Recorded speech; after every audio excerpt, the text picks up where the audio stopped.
Friends, if you're looking for real old school laughs, you're in for a treat because we've got them right here. Flip City Magazine. Remember Mad Magazine? Then it went woke? Well, don't worry. Flip City has no chance of going woke. That's right. 4 times a year, you'll get an actual printed magazine full of jokes, stories, comics, and more, all about today's pop culture, entertainment, and woke politics. Flip City takes terrible entertainment trends we love to hate with hilarious parodies of Lord of the Rings, Stranger Things, The Walking Dead, Star Trek, Hunters, and more. Trust me when I say there is nothing else like Flip City on the market. So subscribe today. It will be delivered in print, or you can even get it digitally if you're one of those wacky Zoomers. Either way, follow our link and sign up today, and if you put in midnight, you get an extra 10% off. Check out Flip City Magazine today. Entertainment news today. You're such a dragon gay. Everything sucks and it's no good. That comes out of Hollywood. But there's one place you can go to get all your news and info, and maybe even have a laugh or two. You know it's true. Midnight's Edge after dark is life. We stand for nerds and geeks, we will survive. From Star Wars to Jurassic Park, it's Midnight's Edge after dark.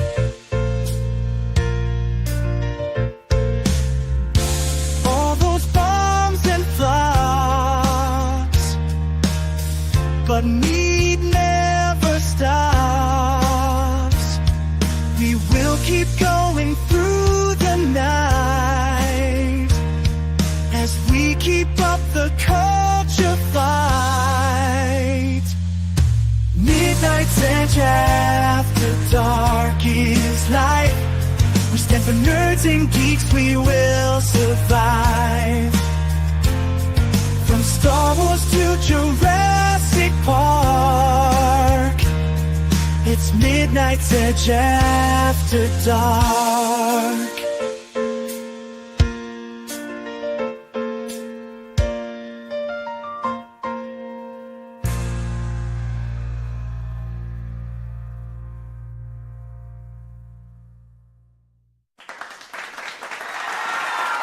Welcome back once again to the best show on YouTube. It's Midnight's Edge After Dark. Live. That's right, we're live. It's 5 in some places, it's 6 in others. Hell, it might even be like 2 o'clock somewhere in the world. We got Script Doctor here. How you doing? I'm doing well. Happy to be here this evening. Glad to have you back. I think it's been a while since we've had you on here. Yeah, my evenings get swamped, sadly, but I'm happy to make it today. Yeah, because there's been quite a few things I've been wanting to talk about. You've even been missing the morning show, so it's like, oh, I've been wanting to talk about Script. Oh, she's gone. I was there Monday, though. Yeah, I was trying to get in on Monday. Wednesday, but I was stuck on the phone all afternoon. Pain in the butt. Yeah, well, as Kitty Bear said, it's 1 a.m. there, so it's close to 2 somewhere near him. There you go. See? I was right. I am a bit too skinny in the... It's an old picture, Shanatsky. It's a very old picture. But yes, thanks again to Scribelight for all the help with that intro. I'm glad you guys have been so positive about, considering you did not like the old intro. It sounded a little too NSYNC-y. I don't know. Everybody was just on me about it. I'm like, the night show one. Yeah, the one. I thought it was kind of amusing, that one, actually. Yeah, I thought I had the right vibe for it, but I guess it just didn't click with people. But I'm glad this one is. So, but see, the next season we have to do a Perfect Strangers type thing. Maybe. I'll stick with this one for a little bit for now, and then I can't wait to show off the morning show one. It's a lot shorter, but I think people will get it. So yeah, but I can't show it yet. It's being worked on.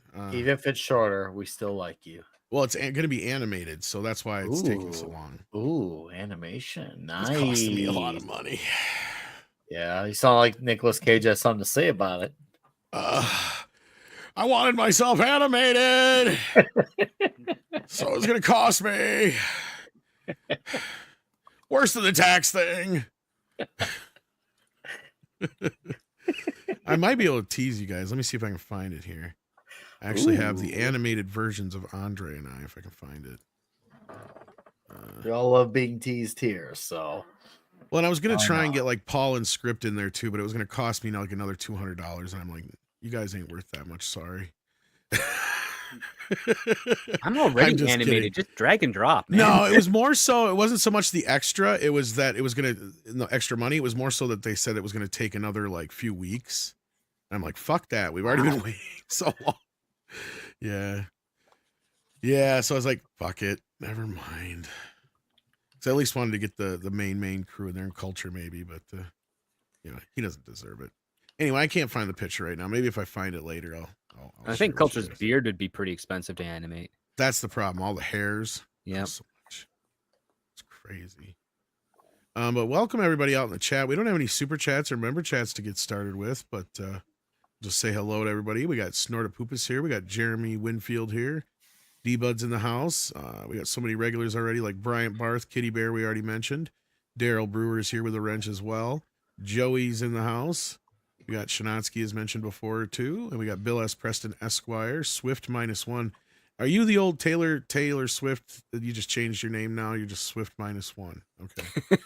It's a good name, though. Did she break up with a dude or what? I don't know. I haven't paid whatever his attention. name was. I don't remember. Corleone Rogue's here, though. Kalikioki's here. We got Fallen Angel D-Links as well. Stitch is here. Thanks, Professor guys, for being R2 here. is here. Professor R2, I'm getting down the list. There we go. There he is. Darren M. Hollowfield is here as well. How you doing? Hit the like button. Share the link out to let everybody know that we're live. We got Stitch sending in a whole $5 just to say, here you go, Tom. Well, thank you, Stitch. And look at that. You got a little ninja squirrel there. I like that. The squirrels are training. They're getting ready for the uprising. Kitty Bear sent me, I bet you $5 it's a pooper sticker, because there's only 2 people who ever send me pooper stickers. You'd win that 6 and $5. Kitty Bear. Yeah. Yeah. And I'm surprised it's not somebody's little ass. But we also have Price of Reason here. Did I intro you yet? I'm not sure, but it's okay. People already know me. It's fine. No, we still got to intro you. Oh, okay. Oh, go ahead. So Well, how you doing, Price of Reason? I'm doing good. How are you, Tom? I'm doing good. And we also have 32 flavors of Nick Weiser here on tap. How you doing? I am here on tap. I come with all the flavors, all 32 of them, but I'm doing pretty good. We're working on a 33rd. Yes. We're thinking boysenberry. Ooh, boysenberry. You know, if you look at there's a pie called Manyberry pie, but if you look quickly, it looks like it says Manberry pie rather than Manyberry. That's like 32 flavor, or that's like flavor number 3. So yeah, it seems like people are talking about good shows. Interestingly enough, lately, and sadly, I've only able to catch a portion of them. But it's nice to see people are being very receptive about shows. Is nature healing in more than one way? I want to know. The healing began last year. We're now seeing the byproducts of it, sir. Yeah, you know, and maybe you're right, Scrit. I hope it continues to flourish. Well, at the very least, we got some decent shows on right now. I know a lot of people have been really enthralled with the Penguin, but I can't bring myself to watch it, guys. I am sorry. I know that's everybody fair, loves it, but I enjoyed it. Even though I've been open, that's not what I would call like my definitive take of the character.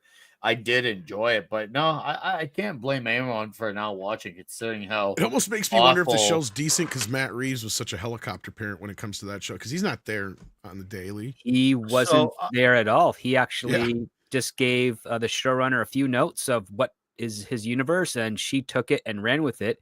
She's also, she's a fairly accomplished writer, but she knows how to do the legwork because she worked on Agents of S.H.I.E.L.D.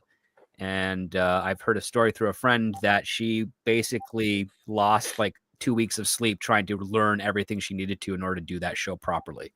And that's talking like research and asking everybody and talking to former comic book writers and publishers and stuff to figure out how this world works and then reconcile it within Feige's vision of the MCU. So I mean, I don't think she's like the greatest writer, but she's at least got the work ethic that you want in a writer, especially to do a show like I was gonna say I don't know if I'd use Avengers or not Avengers. Secrets of Agents of or- Shield was not a great show. No, that's what I was trying to get to, and I couldn't get the Yeah. name of the fucking show out. No, it's like, don't get me wrong, That it is thing! a cheesy bad show, but I do know enough Marvel fans that are like, yeah, they do a disservice to how they work with this stuff, but they do mention all the things in the right way, in the right order. It's like, oh, okay. The first season was pretty good, but was then all or right. maybe half season, and then it kind of went off a cliff, and I never liked it afterwards. Well, The whole thing with Tahiti, and then the idea that it originally was presented, at least I thought from the blurb I read at one point, made me feel like it was going to be more like what the hell's the name of that DC comic where the guys come up in and kind of the cleanup crew, where they kind of clean up things after that is the mess. kind of the cleanup crew, which they did a version of that with Yeah. Alan Tudyk. But no, basically what Joss Whedon ended up doing is he got Agents of S.H.I.E.L.D. and he basically said, this is going to be my finishing off Firefly just with these characters. That's what he did. Because it's I Firefly. can see They're that, flying but, around like- in a ship all over the world, solving Yeah. problems. I kind of thought it was going to be more like, yeah, these guys would come in and after like there was some event with a superhero, they would be the ones who have to do all the interviews and the cleaning up and the, if there was anything that had to be taken care of and all that kind of stuff. So that's what I thought it was going to be. I didn't realize it was going to be what it was when it finally came out. And I'm just like, what is this? I mean, I didn't hate it at first. Like you guys said, it was the first season was okay. And then it just started going weird. But speaking of Matt Reeves and the Avengers and the connections with all that business, this is kind of a tangential connection here, but I think Script, you brought this to my attention here. J.J. Abrams has some secret movie he's working for over at Warner Brothers, I guess. He has a secret movie he's developing. There's no official word that it's actually going into production. But what we're seeing here is JJ is just bringing talent on board, specifically, fairly hot talent like Jenna Ortega and Glenn Powell. Yeah, we got Glenn Powell, Jenna Ortega, Emma McKay, now Samuel Jackson. And usually you don't start casting until you're damn near ready to get going, right? Well, if the project has already been greenlit with regards to its concept, that's when you start making casting announcements. But if you don't know what the project is and it hasn't been greenlit, then what you do, especially on the indie side, is you get a director attached, you get some names attached, and you use that as your leverage to say, you need to help us produce this movie because look at all this talent that wants to make this movie. We know this script is good because we got Samuel Jackson, we got Glenn Powell, we got Jenna Ortega. You're going to trust their quality because they're in line with what is good and what isn't because they're actors. You should defer to their opinion and then give me this job so that I can make the movie. That is exactly what J.J. Abrams is doing right now because that's true. I do. You got a point there. I do. Yeah, there's other times where because there's no reason. I mean, there's no reason J.J. Abrams needs to mystery box his own movie to the studio. What if this is Mystery Box the movie? It is, yes, because it's a mystery movie. He's only confirmed is that it's not science fiction. That's it. But will he actually finally solve the mystery? No, one thing we know for certain with J.J. Abrams, when it comes to directing and writing, he doesn't know how to stick a landing. No. So what is your feelings that what this is, or what's the significance of this? Do you think this is even happening? What is this all about? This is actually really telling with regards to JJ's status in Hollywood because he is doing the independent thing. He is doing the thing that you see like friends of the channel, Tom Conkle, or the guys that do Terrifier. It's like we have a great script. We know we have all the deals in place to make sure we can produce this film. All we need is X amount of dollars and a green light in order to go for it. And how do we do that? Well, we start bringing on actors that should get executives excited to, proceed with making this film. Yeah, because that's what I was going to say. Yeah, usually you get like an indie name or like, or a big name involved, and then the studio will green light it. Yes. Oh, exactly. Yeah. Like that's just what you do.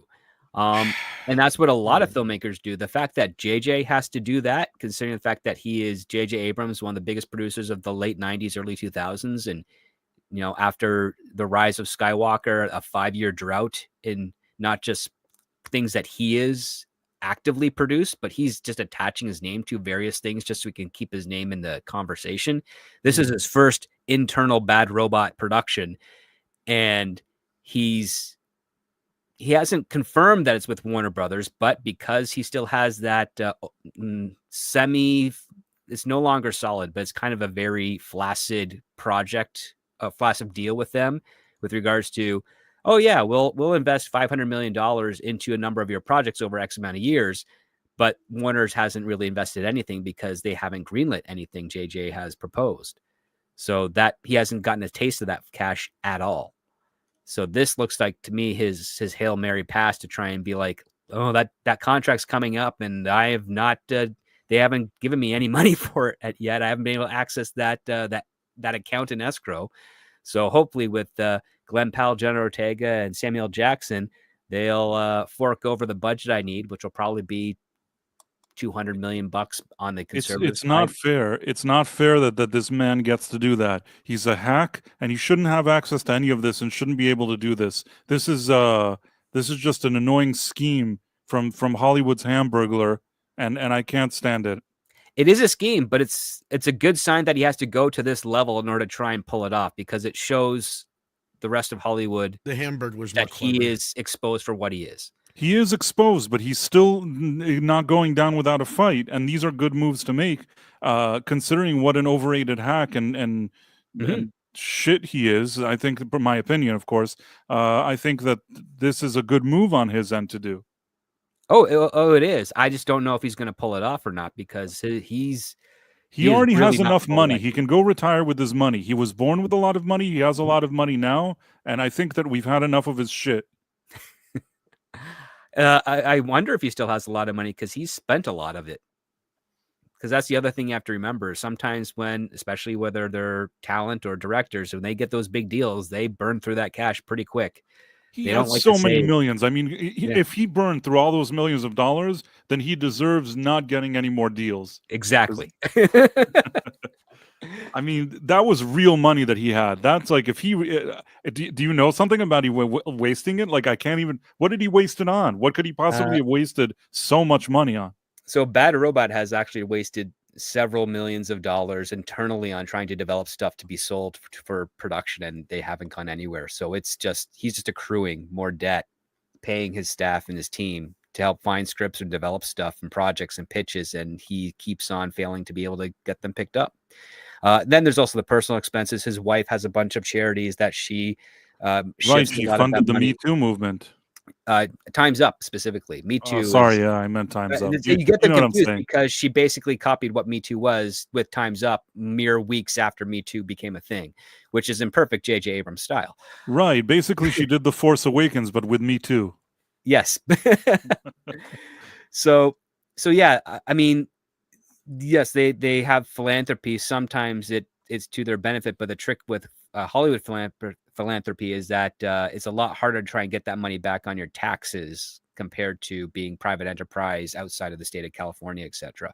So yeah, I think that I think he's hurting for cash in regards to the fact that he's not able to maintain the quality of living that he's become accustomed to as, the producer of Lost and Alias and Felicity shows, because that on television, you make a lot of money being a television producer, more so than a feature film producer. All those shows were crap, by the way. Yes. It always stuns me how a guy that made such crappy TV is kind of seen as such a important figure. I don't know. Well, I mean, you always envy the guy that's able to sell you a lemon and convince you it's gold, because you're like, wow, that's impressive. If you can make someone spend, $1,000 on one lemon, just what could you do how much could you get out of them for something that has real value? And that's the point.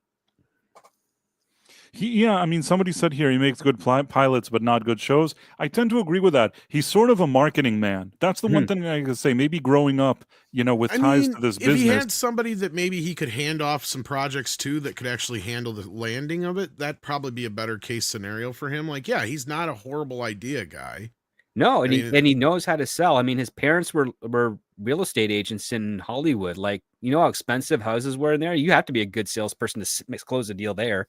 But wasn't his grandfather a producer or something? There's people that actually worked in his family in Hollywood. His grandfather on his mother's side was a TV producer, like a mid-level TV producer. But even in that point, he had a lot of influence. And he helped JJ get a couple of gigs on some B films where he composed music. And then from there, he kind of he snowballed it up to like writing regarding Henry, which got the eye of Harrison Ford, and that's the only reason that movie got made, because Harrison he wanted had to do the it. contacts. He had the contacts from a young age, and that's what gave him the edge.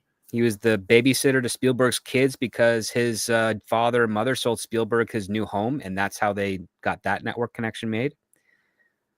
So yeah, he had a lot of very fortunate avenues to become the person he is. And like you said, I mean, he knows he's an idea man of sorts, but really even his ideas are kind of shit, but he's good at packaging them. He knows how to. It's like if you had a presentation now at a company where somebody was trying to sell you a product, he's probably good at putting together like a PowerPoint presentation, explaining some things to you and wowing you. That's sort of his thing.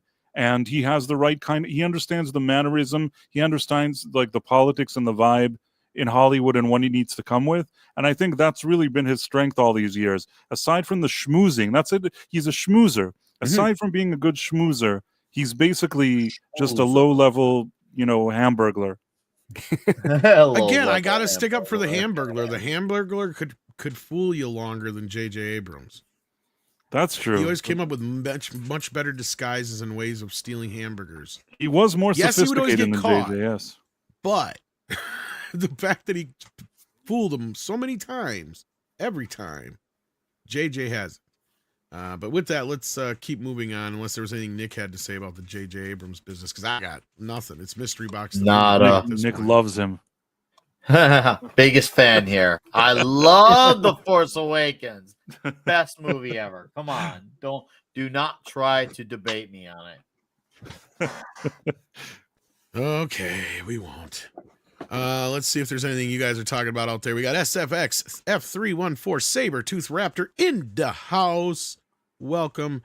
Sends in 5 and says, Wesley Snipes, the only Blade, Shatner, the only James T. Kirk, Enterprise 1701A runs circles around JJ Prize.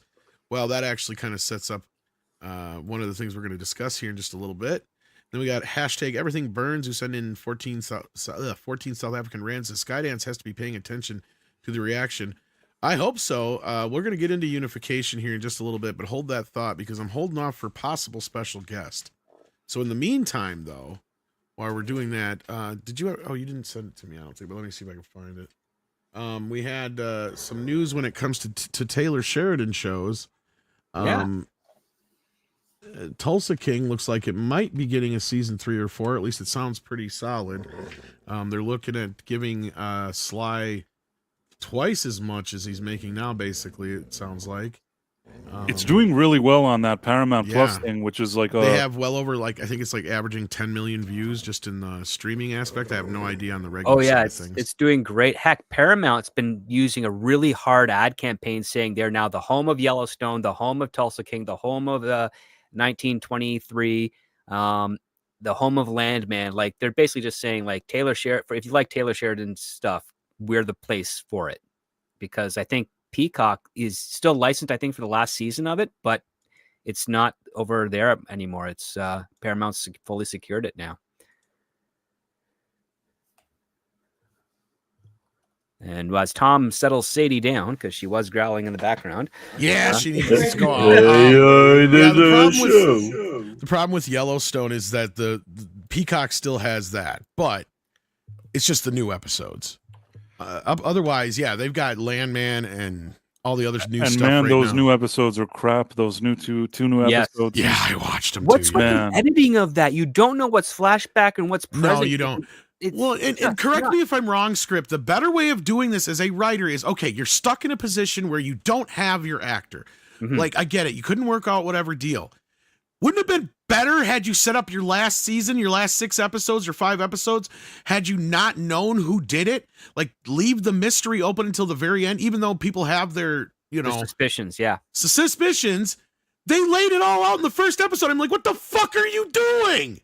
Like, oh my God. And so the second episode is worse because of that. And you're right. It's even worse with the flashback shit, because until people start talking and you kind of understand where they are with their feelings, you have no idea what timeline you're in at that point. And you're never going to convince me that they couldn't bring him agree to something where he does one day of filming. One day. Especially considering how delayed it all was. It doesn't make any fucking sense to me. Do either, one fucking day. Do a run and gun with a camera. I don't care. Dude, Mr. Do Dutton steady goes to cam. Washington. That's all you got to do. Mr. Dutton goes to Washington. He's not in Montana anymore, and Beth's got some sort of plan to Exactly, Joey. something. The only way to get yourself out of this, and like I said, going with the idea that there's no working anything out with Kevin, you go with the who shot JR.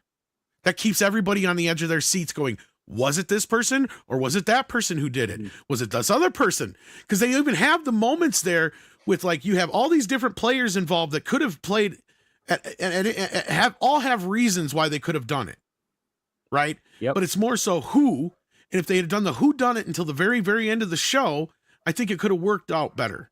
That's my only thing. It's like you had that opportunity. To be fair, I have to say one thing. Even though I generally agree with you, with Who Shot JR, what they did is that the final episode of the previous season, you had everybody increasing their beef with the character. Meaning, like, he had 70 enemies that were like, I need to kill that son of a bitch. And then by the time, like, you know, he dies at the end, you're like, oh shit, who did it? And then they could continue to tease because they built it up. Even though it's an old show and it happened many years ago, they did actually build this thing up in a way that they had something to work with. With Yellowstone, because of what happened, basically, you know, Taylor Sheridan was left with his dick in his hand. And it's mainly his fault. I mean, they should have found a way to at least have that one episode, bring him back for one fucking episode to at least have that setup that he makes all these enemies, he ends up dead at the end, and then for the next number of episodes, you're trying to figure out what happened. All he needed was to figure out one episode. Because you already have the Indians, or the Native Americans. They could have been whodunit part of it. You already have Jamie, right? And you have God knows how many other fucking enemies he's made along the way, and somebody who could pop back up from the past. Well, right? not only that, you also have the partners that Jamie's negotiating with on the land lease deal. They could go around his back and do it as well. That's kind of what happened to a point, but like, yeah, it's. I'm just trying to figure out what the heck did Beth do to have to do a community service and jail time, because I don't remember. Well, that's what she got in that fight in the bar. She got into a fight, and that's another bitch. issue. It's been so long since that previous half of season was. I mean, it's unprecedented that you have half of season, and then 5 years later, you have the final 6 episodes. There's so much time that even if you wanted to, most people don't even remember who Kevin Costner's character had beef with. You're like, wait, who was he fighting with? What was going on? Was he the governor? Oh, there was a lease. There was a land lease. Oh, Beth is in jail. Like, you're trying to just figure out. Like the last episode, you had that actress that she was the lover of Dutton. Yeah, and like she just pops up. I'm like, oh, it's her. Like they could have just made her, never even brought her, and it would have made sense as well. I didn't even remember that she existed. Basically, you know what this should have been, guys? They should have pulled the Deadwood, and they should have just made this a movie, right? Like a movie to cap everything off. Maybe then they could have renegotiated with Costner, pushed it off a little bit longer. De facto made those last few seasons the end of the show to lead into this movie. And then they could have done something satisfactory. Because that's my problem now is like the show's done with that last episode. Fuck all the episodes from here on out. Because we know where this is leading. We know exactly where this is all going. There's no surprise element here anymore. And that's where I was saying, as long as you left some sort of mystery open, then it has something for the characters to keep kind of coming back to it. Because this is the one way they took the character out to where I was like, okay, I see what you did here and you have something to work with. But then as soon as they tell you who did it or how it happened, you're like, wait a minute, you should have saved this for episode 4 or 5. This should have been the cliffhanger for episode 4. Yeah, right? Leading into your final episode. Yeah. Because you know what's going to happen, right? Beth is going to come in and say, I found all this evidence. How? You will never know how she found it. You should just will, because she's the Mary Sue of the series. And then she'll get everything that she wants, and then what will end up happening is something that I always thought was stupid from the first season of Yellowstone, is that they're cattle ranchers, but they don't sell their beef. Well, that's where this is getting set up now, is they're going to move to Texas. That was set up in this last episode with her and Rip. Oh no, they're going to expand to Texas. Texas it is. But Yellowstone's going to expand to Texas. Well, let me tell you what I think is going to happen. Texas is being developed right now. They're going to move because notice she and him both said they love it there. And what Yeah. she's going to do is she's going to say that's the last place she remembers feeling safe, and she doesn't think about her dad all the time. So she's going to want to move, de facto making it that's where either she's going to move into the 4/6 show, or it's going to be whatever they do with Yellowstone to make it A new one. go on. Because Yeah. you know that what's his name and this kid Tate, they're going to stay on Yeah. in Montana. Yeah. But Rip will go with her, and so I don't know if they'll have like a connected tissue there or how they'll do it, but we'll see what he has planned. But yeah, unfortunately, I feel like he fumbled the ball with this one. But on the other end of that, he's not fumbling the ball when it comes to Tulsa King. And the first 2 episodes so far of Landman, although I know you and I talked about it a little bit on the last episode, Price. So, I mean, we got to talk a little bit more about it than these guys have so far. But Nick sadly hasn't seen it, but I think you said you've seen the first season of Tulsa King, Nick, correct? Yeah, which I really enjoyed, and I can't wait to do season 2. I've been meaning to check it, but hopefully next week I can finally get back on the ball with that and Cobra Kai. Well, and I'm kind of holding off on Cobra Kai to really judge it until the very end because I want to see where they go with this. But I'm to that point now where I feel like this middle portion they didn't need. They should have just had 10 episodes and called it a day. Because now I enjoyed like, it though. I actually enjoyed these 5 episodes. It just feels like all the Saikai Taikai tournament stuff is getting in the way of the story. And it almost feels like a lot of that is like it's convoluted in how the rules work and everything. I'm just kind of like still need I don't to know. watch the other I 4. rather enjoyed it. It was listen, it's not a show that I watch thinking like everything has to be perfect here. There's a lot of goodwill here. It's kind of there's parts that are sort of a wink cheesy and silly. And if you're okay with the vibe of whatever this show is and you're there for the ride, I think that these episodes are fine. What I will say is my problem is. Oh, go ahead, finish. Sorry. What I will say is that I think it's time to end this show. Meaning, really, I think this final season that we got here. I personally feel that after the Terry Silver initial storyline, they could have wrapped the whole series then and there, and that probably would have been a good point to do so. Like really leaving on a high. And to extend it, the last I think season, you mean? Yeah. I think that the end of season 4 was a good way to end this show on a high. Season 5 in general felt like it was sort of they really pushed to have one more season. I think it's season 5 and 6, whatever the fuck it is. In any case, I feel like I feel like season 5 was the Terry Silver season. That's where I said they should have ended it. Yeah, is the tournament. So whatever it is with the tournament that's going on, I think that in this case, it's just like. I won't say outstaying its welcome. It's fine. I'm still enjoying it. But really, it's good. These 5 episodes, I think it's good that they wrap things up. And it's time to, sometimes a good show, you have to kind of step away from it. You can't just leave it on forever. We got 5 more episodes. That's the thing. Yeah. I'm saying, Price. These 5 episodes definitely felt more like setup than payoff, like a next set of it.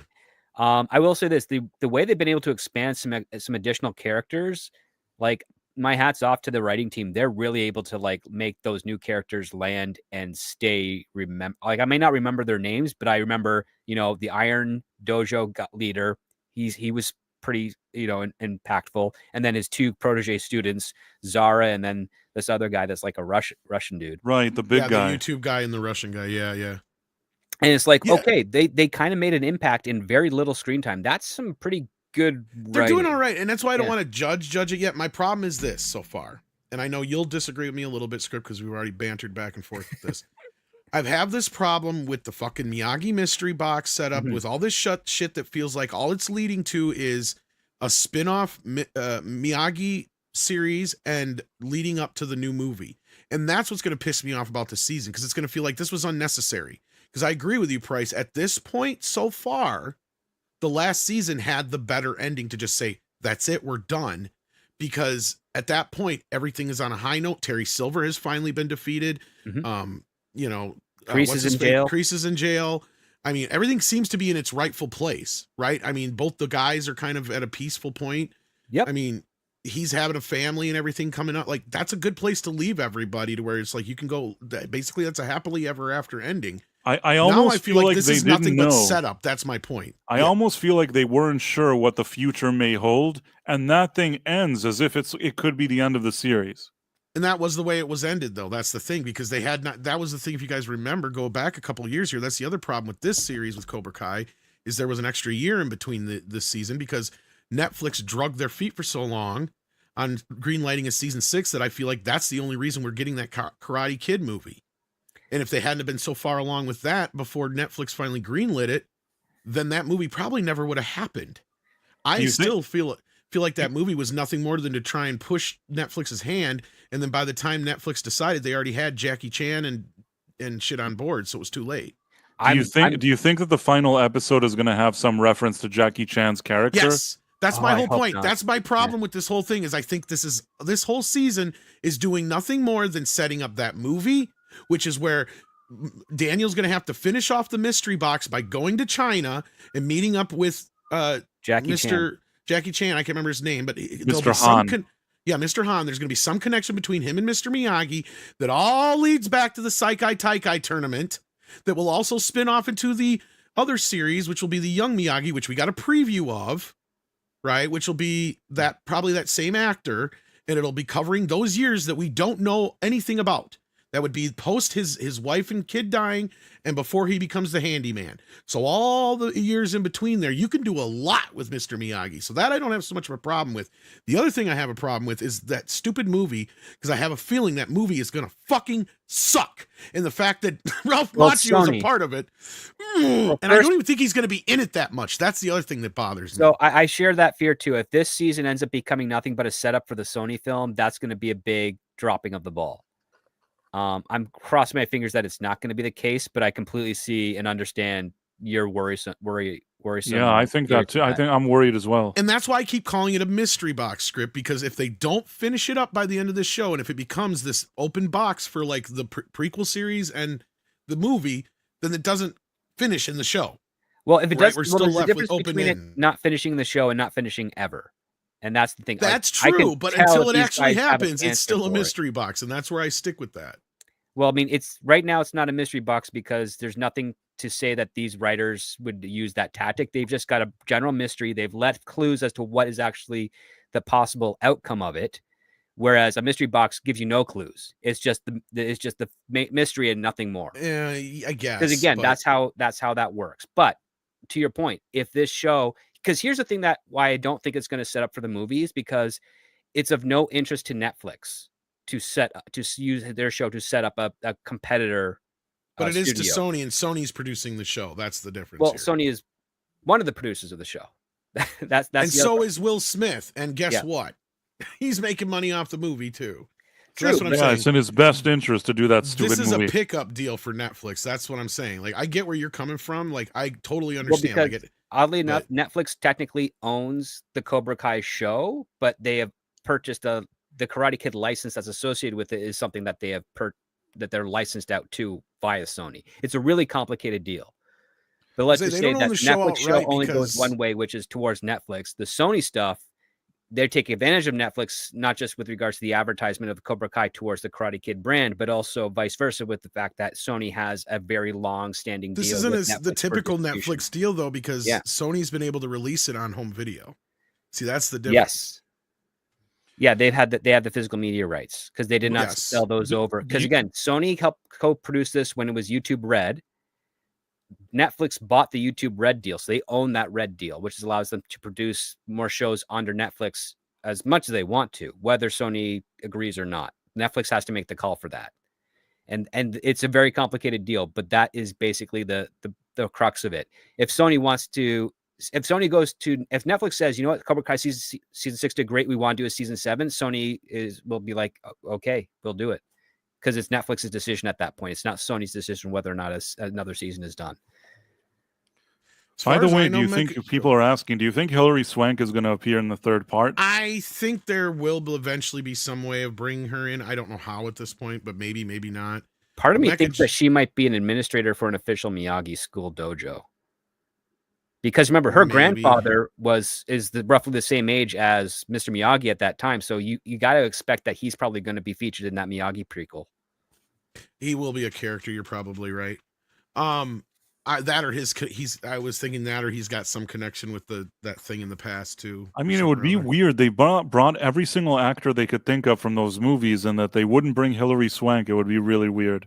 I think they're keeping it close to the chest because they want that big oh wow moment, just like what they did with the girl from number 3. They brought her in when they kept that under wraps really tight. Right. And even he even brought in one of the bullies from Karate Kid 3 to back. Right. Recently they brought and they that even was made awesome. a comment about Snake being dead too. Yeah. Did you catch that? I did. I don't know if the actor really died in real life, and that's why they said that. I didn't check, but I'm like, oh shit. Because funnily enough, in the I think in the novelization or in the original script, one of the two, Snake is actually Terry's son. But they kind of retconned that it's just like one of his goons. But like, yeah. So I always thought that was gonna be something that might come into play, but like, yeah. Anyway.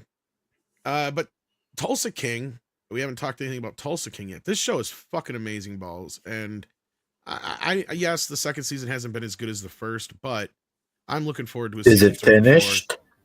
It is finished now for this season. Yeah. Okay. But they have a setup for season 3 and 4 already, as you kind of tell if you've seen the show. I don't want to spoil it for anybody. There's a bit of a cliffhanger ending. Yeah, don't spoil. I do genuinely want to watch the second season, so I'm curious. I'll make sure I correct it. And I mean, we've talked a little bit about this show already, and I think it's done really well. I mean, as far as without getting into any kind of spoilers, I think that the show has done a pretty good job with, interchanging the characters, introducing new ones, getting rid of certain characters when their use is past. You don't need to keep them hanging around for no good reason or drag them out any longer than they have. There's a few things here and there that I was kind of like, I don't know if I'd have done it like that, but for the most part, I was really into this show. And this is one of those few shows right now where when it ends, I'm like, I can't wait for the next episode. I don't want it to end, kind of like the earlier seasons of Yellowstone, but even more so. But yeah, I think you guys have seen the second season. You and Price and Script have along with me. So what's your feelings so far on the show? And what's your feelings about this big payday deal that Sylvester Stallone's going to be getting possibly for season 3 and 4? Start with you, Price, or start with me. Okay, I think that, like I said before, it makes total sense. This has been overperforming. I don't think even the fact that it's Sheridan and Stallone and Terry Winter, I don't think that they initially thought it would be this popular. This is shaping up to be one of Paramount Plus's biggest hits, if not the biggest hit. And Yellowstone, they can't even put on their platform proper here. So this thing is a big deal for them. So I would assume that if they want Stallone, especially he's not 20 years old, to commit to 2 more seasons, I could totally see where somebody like him would get a good deal here. Does anybody know how well this was doing? I think it was being shown on CBS or the Paramount Network, one of the two as well. So I don't have any ratings on there, but I know it's like an average of like 10 million viewers an episode right now on Paramount Plus. That's pretty good. That's really good numbers, actually. I mean, this show has, become very popular. It's a great show. It's good to see Sly into something, kind of a comeback. And I've had a lot of people going, they're worried about, Sly pulling something on Taylor Sheridan like Costner did. And I said, I don't see that happening at all. Stallone's not known to be like anywhere as controversial as Kevin Costner. And this is something I've learned that a lot of normies don't get, because a lot of normies who I know who are really invested in Yellowstone, all they have done is basically hear what Kevin Costner has to say and take his word for it. But it's clear that a lot of people have not heard Taylor Sheridan's side of the story. And on top of it, it's clear that even if people only heard both sides of the story, they also have clearly either forgotten or just outright ignored that Kevin Costner has been, a bit of a personality to work with, not just recently, but some time. He's always kind of done this. This is not new. Oh yeah, as I say, Kevin Costner, good to Kevin Costner. I mean, Waterworld, as much as I love it. Even though I understand that, he had already set things in motion by the time this all happened. I mean, yeah, the two of them could have worked something out. But at the end of the day, I don't think Sly would have any reason to do that to him. And a lot of other projects that Sly's been trying to get off the ground are either stuff that's been sitting in mothballs forever, or he's also in no hurry to get to. So I feel like Sylvester Stallone has always been the type of actor that if there's a franchise and he can do more of it and more of it and more of it, he understands when he's riding the wave of success. If he likes a character, yes. Yeah, he likes the character, he likes getting into it, and he likes that he can ride that character to success. I think that if I'm thinking I'm Stallone now, suddenly at 78 years old or however old he is, he's walking around now. Everybody's like, wow, Sly, Tulsa King. You know what I'm saying? He can now walk around the street. It's relevant. It's current. It's also considered more quality. It's He on finally Paramount got to be in Plus. The Godfather. What'd you say? I don't know if y'all know this. Like he always had aspirations. He wanted to be in The Godfather. Right. He Didn't he almost want to was. be the one with the fishes? Not fishes. The one that brings the fishes. No, he wanted to play Sonny, I think. Oh But no, but they want to give him. They were thinking about giving him the part of that, yeah, but yeah, I don't remember what all happened. And then of course he finally got to play a gangster in Oscar. And that, of course, notoriously was the end of John Landis's theatrical career. As most people forget, because that movie for some reason had like a huge budget. I don't know why, and but it was a fun movie, but it just flopped at the time. So yeah, Sly has never been able to play a gangster proper, and this is the first time he ever has. So I think that's another reason why he's chewing it up. I think so. And I remember him saying some story about really, really wanting to be in The Godfather and wanting to play Sonny, and he just didn't get the part. Get me in The Godfather. Can't do that. I'll take this. No, I'm happy for Sly. And that part of that was his motivation for writing his own stuff eventually. Yeah. Sly's the type of guy where if he's still invested in a character, he'll keep it going. And he's not one of those guys that who's gonna want to do a sequel to every single thing under the sun.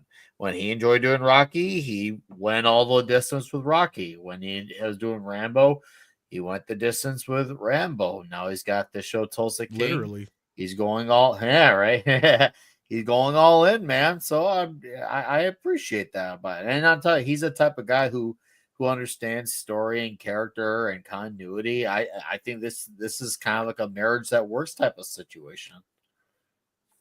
Yeah, and I mean, the only other things I've known that he's had kind of on the back burner have been like Rambo 6 and Demolition he's Man constantly 2, delayed what's Rambo 6. I haven't heard anything about Demolition Man 2, but I keep hearing about the constant movement of Rambo 6. It was seemingly, I thought it was greenlit over at Warner Brothers, but then I don't know what happened. I haven't heard anything since. Maybe not greenlit, but at least put in development, I imagine. But you would think maybe they're waiting to see how the 4K sells, because Arrow's bringing out the 4K of Demolition Man this next month here. So I think maybe they're going to see how that, because you never know.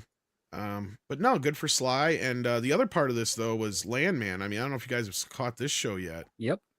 I know at least a couple of you guys have. I know Nick sadly has. I think the only one here who hasn't. But another epic comeback has been for Billy Bob Thornton, who hasn't really done much of anything of note until this. And now this show is getting huge ratings. This came out of nowhere. I saw Gary Nerdrotic raving about earlier this morning. I was just like, oh, this came out of nowhere. Okay. And then once again, that's another show add to the list that people are enjoying. I mean, man, it's cool to see that, hey, look, this is good. Hey, that's good. Like that it's almost like there's gonna be like a who's who of what's good. I like where this episode's going. Well, and Taylor had Billy Bob in one of the other Yellowstone shows recently. I can't remember which one it was offhand, but I'm like, yeah, these guys got to do something together. And when I remember hearing that they were going to be doing something, I was like, okay, cool. And I went into this as a blind watch. I had no real idea what it was about. I just saw the little poster thing on my Roku device, and I'm like, fuck it. So I clicked on it, and I watched the first 2 episodes back to back, because they had the 2 episodes. I don't know if they dropped both on one night or if I just happened to miss the first week or what. But I was just sucked right into it. I'm like, yeah, this is almost as good as Tulsa King. Not quite as good. But the basic outline, I know Price and I talked about it a little bit the other night, and I kind of with him, like, I'm curious to see where the 3rd or 4th episode goes, because they haven't quite established the tone yet of the show. Because it hasn't found its footing yet. Yeah. I'm still waiting to see. And I'm curious what Script thinks about it, because you and I haven't really got a chance to talk about it too much. But he and I kind of came to the conclusion that the only problem we have with the show right now is it feels like it's got one toe in the Yellowstone lake as far as, the more soap opera grounded seriousness, and then another toe dipped into the Tulsa King lake, which is the more satirical humorous kind of show. So that's the only thing we were kind of teetering on the show with. We're like, it's good, but we don't quite know what the tone of the show is yet. So I'm curious what your take of it is, since you've actually gotten to see the 2 episodes that are out.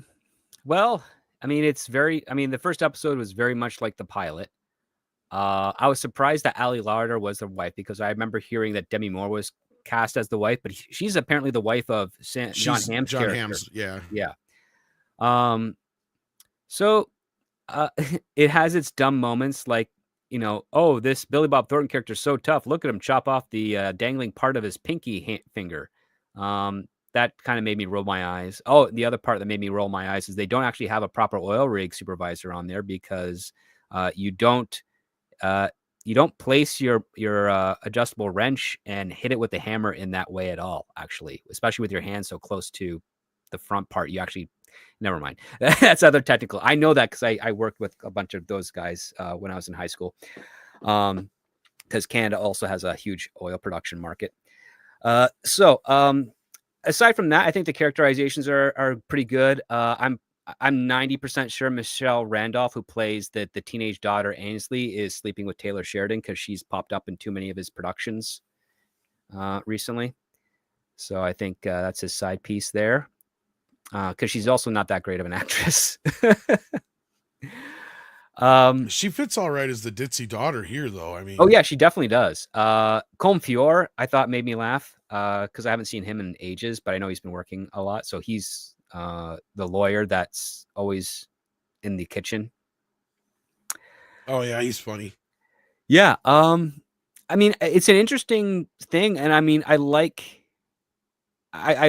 listening to Billy Bob Thornton say these words because it reminds me a little bit of his creepy character from the first season of Fargo. Just a very confident, very knowledgeable guy. Oh yeah, that was the last thing he kind of did. I forgot about that. Yeah, I never really watched that though. So. No, like he was actually good in that, and that Fargo thing was pretty good. I just never got to it. Fargo overall is a pretty good show. It's only got like I think 2 out of the 5 seasons that were like, eh. But the Chris Rock one is the one that I saw that, and I think I fell off the show. Is that season 4? Well, I guess I did not know this, but I guess Landman is actually based on a podcast. So is it? It was based on actual stuff. It's inspired by a podcast. Yes. So was it like real stories or? Wow.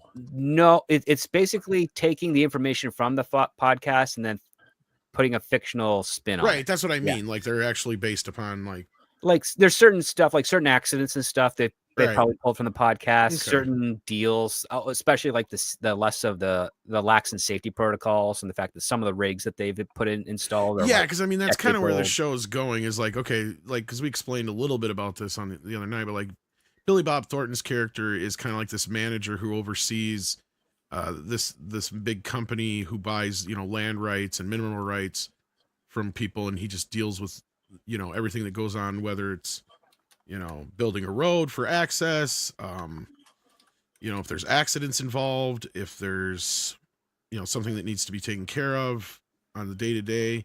That's kind of what he does, but it's a lot of the grunt dirty shit. Like sometimes you got to deal with explosions and other accidents and stuff like that, or you got to deal with drug dealers, or you deal with politicians or what have you. So it's like a varied kind of thing. And I got to imagine, like, I kind of figured it was kind of loosely based on some sort of real life.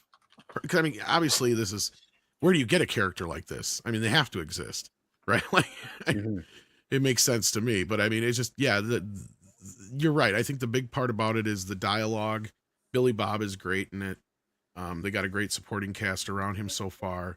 I mean, I wouldn't say it's like great, but I'd put it somewhere between like the earlier seasons of Yellowstone is better, but like it's better than the Mayor of Kingstown, which I fell out of because it was all right. It just got kind of unbelievable after a bit. So it was like, all right. And I have not watched Lioness yet, so everybody keeps asking about that one. I have no desire to get into that one. Lioness is silly. But Mayor Kingstown was okay at first, and then it just kind of got so convoluted that I just finally fell out. I might go back to it again, but this is a little bit better quality in my opinion. So this is up there. Not quite as good as Tulsa King and Yellowstone, but it's up there. And I mean, of course, I'm talking about the earlier seasons of Yellowstone now. But yeah. But Price, did you have anything more you wanted to add about it since we talked about it last? No, not really. It's a show that has potential, but I really want to see more of the John Hamm character and even his wife, the Demi Moore character. And I want to see where it's going with all of this. Billy Bob Thornton, I get what his role pretty much is. I just want to see more layers to this. That's just me. Fair. Yeah, and I hope, like I said, I hope the third episode really kind of gives us more of an idea of where this show is going to eventually head, or what its ultimate goal. Did this one just moment. start? Yeah, this just started. They only got 2 episodes. And what's out this on again? I know you guys said Paramount Plus. Paramount. Yeah. Wow. So as Paramount Script Plus Doctor was banging out saying, the is hits. worldwide, Paramount Plus is the home of Taylor Sheridan altogether, but in the U.S., the only thing they don't have is the Yellowstone proper new seasons. But they do get them after, I think, so many months. But, like, yeah. Because I think they just got the 5B here like 2-3 months ago. Wow. Or 5A, I mean, not 5B. Because they're on 5B now. That's the other thing. Why don't they just call this season 6 of Yellowstone? It's been so long since the last one. It's like, fuck it. You might as well just call that's the end of that season. This is a new season. Right? That's where I'm at. Because this whole 5A, 5B bullshit is dumb. Anyhow, that being said, let's see what you guys are talking about in the chat. We got Everything Burns with 35 South Akron Rand says Alex Kurtzman and JJ would find a way to F up crap in a toilet. The film trio that destroys everything on the altar of incompetence. Oh, there's a few other names that you've forgotten there. But yeah. ActionCom sends in 5 and says, choose Kirk in Unification or Luke Skywalker in Mandalorian. Which one got more tears? Oh, Kirk by far. By far. But we're going to talk about that in just a moment. And Everything Burns sends in 14 South African Rand, says last part of Cobra Kai probably sets up the movie. Yeah, that's what I'm afraid of too. But on that note, let's get into this Star Trek thing, because this has been kind of taking everybody by storm. Now, I'm not going to show too much of this because I guess part of the reason that it keeps getting pulled down on Robert Meyer Burnett, and part of the reason he lost his ex for now, it's because of sharing his. So I'm not going to share a whole lot of it, but wait, it's actually because a he 3-part shared thing. it on X, he lost his account?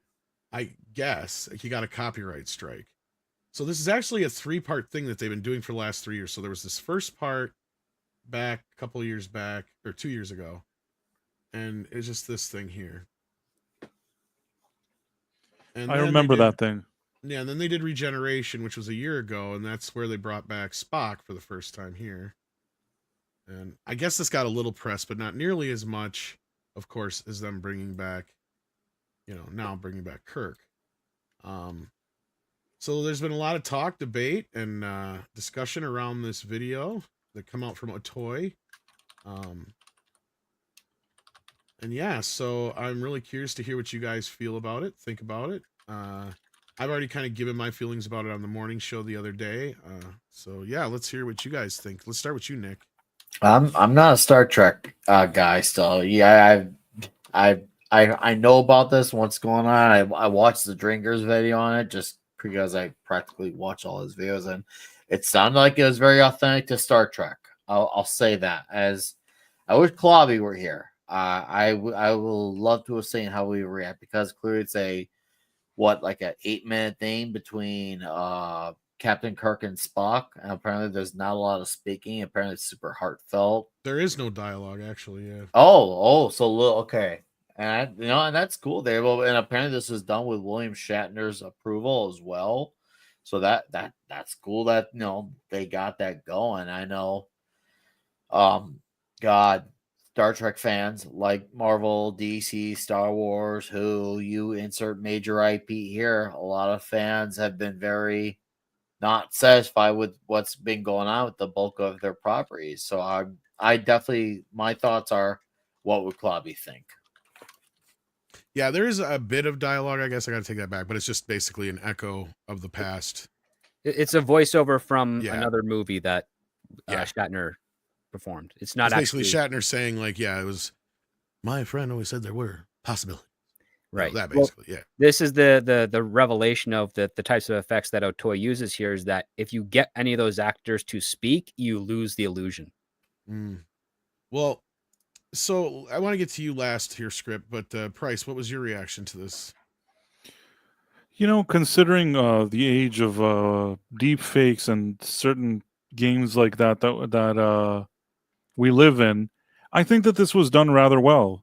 And maybe some of the advantage, like Script said, is that they don't actually talk. So I looked at the technical aspect of how exactly they did that. There's some, things online that people have been sharing, and I think it's pretty well done. I thought it was very respectful. If you like Star Trek, I think, which I do, I think it's respectful. It's a respectful epilogue to that Generations movie, which had kind of a very disappointing ending with Kirk dying under a bridge. Sorry, spoilers, but I think that this was a nice little epilogue to that, and it was done very respectfully.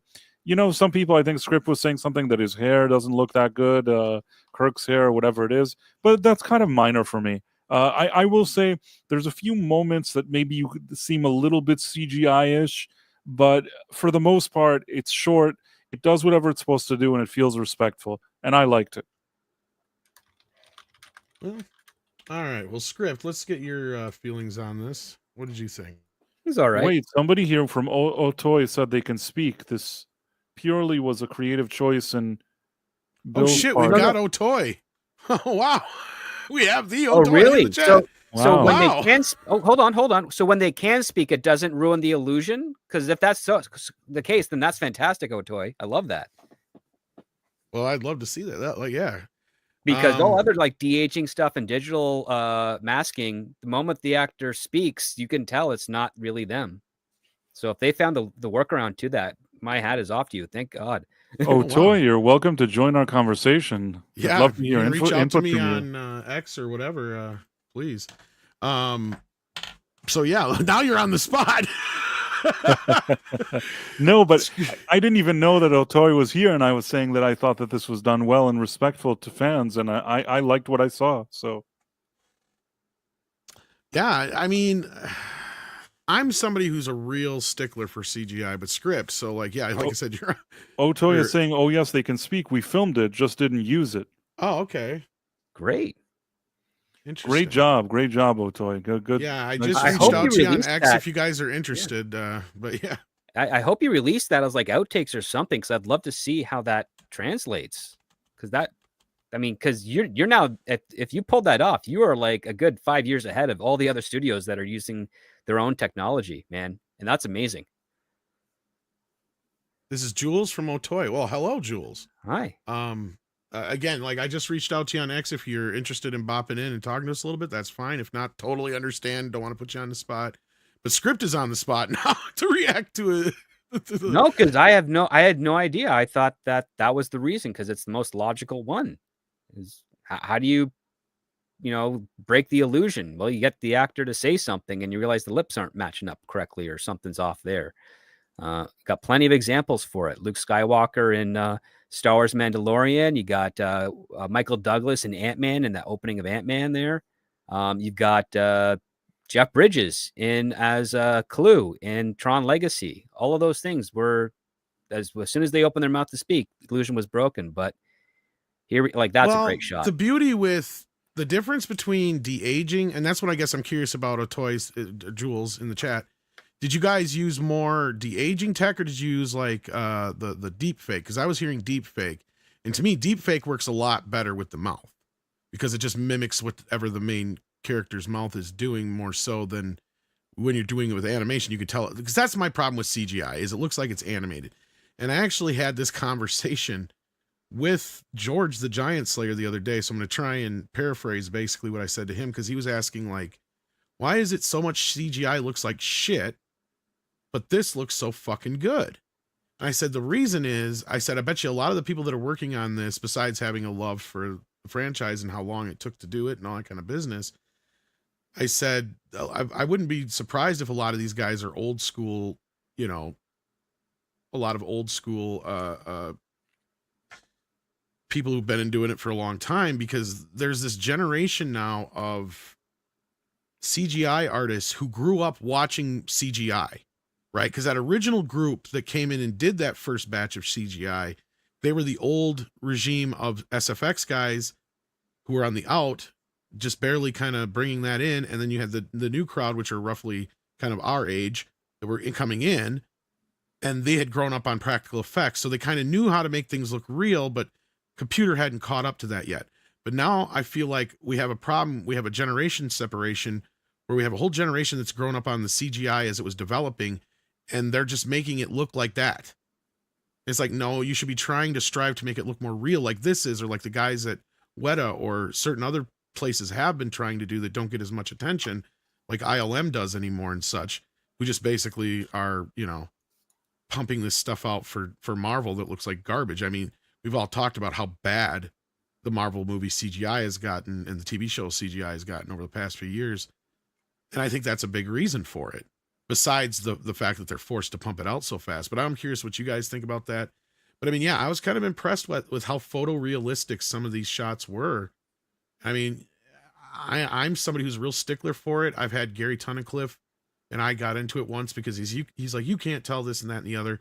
And we actually got in a little email match where I think he gave up because he kept sending me images and he kept saying which one's real, which one's CGI. And I kept telling him. And after about 3 emails, he just stopped. So he just gave up, I think.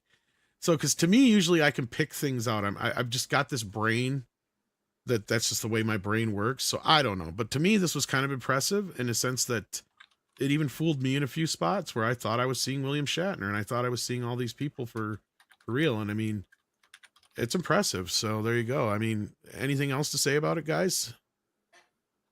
Oh, good job. Yeah.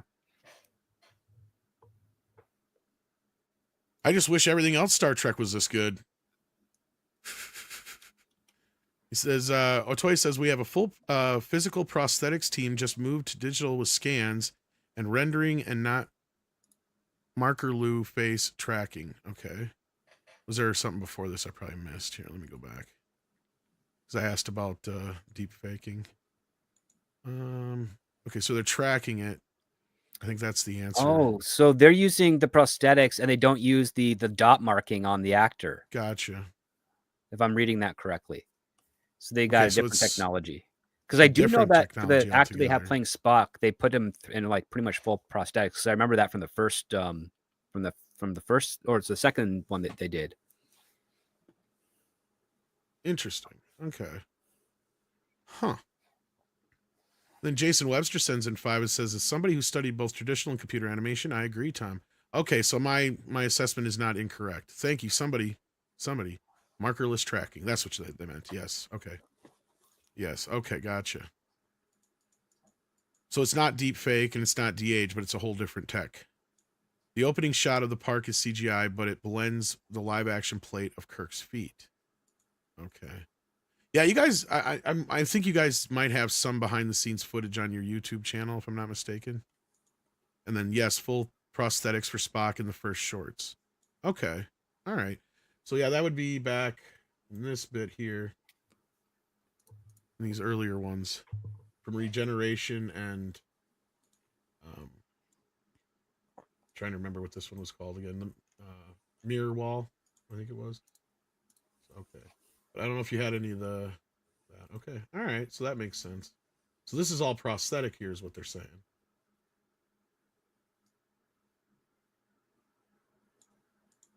Yep. Wow. All right. Yeah, I can see that now. Because it doesn't look like CGI. Interesting. Well, you're just getting bombarded in the chat. Sorry about that. Wow. So anybody else got anything more to say about this? Because it's been an interesting turn of events having having a toy show up in our chat. But yeah. Thanks for popping in, Jules. Yeah. I mean, well, one thing that separates Otoy from, say, the other fan films is the fact that they're not really fans. They're working with the Roddenberry. Right. It's a real deal. Right. And also you got the you got a bunch of people that have actually worked on Star Trek productions before working on this as well. Mike Okuda, if that's the correct name, I'm not 100% sure. Him and his wife have been part of Star Trek since the 80s, if not earlier.